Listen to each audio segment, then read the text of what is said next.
नावा हो भैले बुलावा वैले रज के धावा नावा हो पूछे लगले उ त समाचार जी पूछे लगले उ त समाचार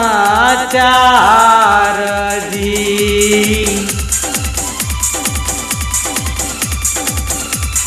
भैले बुलावा वैले रज के धावा नावा हो पूछे लगले उ त समाचार जी।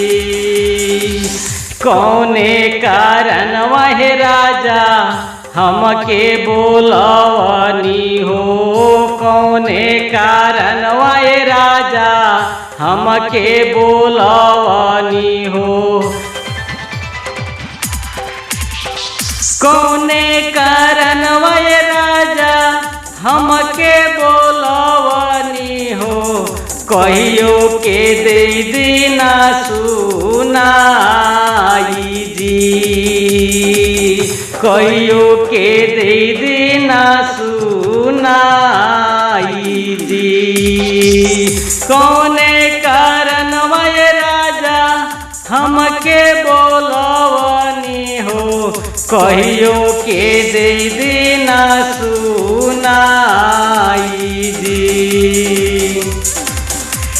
सुनब त सुनब धावन हमरो बचनिया हो सुन लेब कहल हमार जी।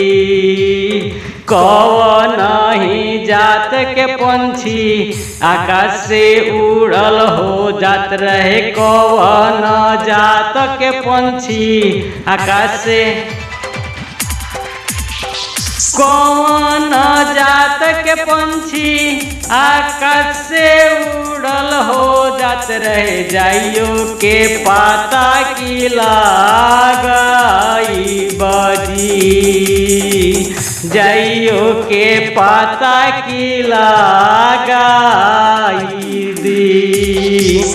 कौन जात के पंछी आकाश से उड़ल हो जात रहे जाइयो के पाता की लगाई दी।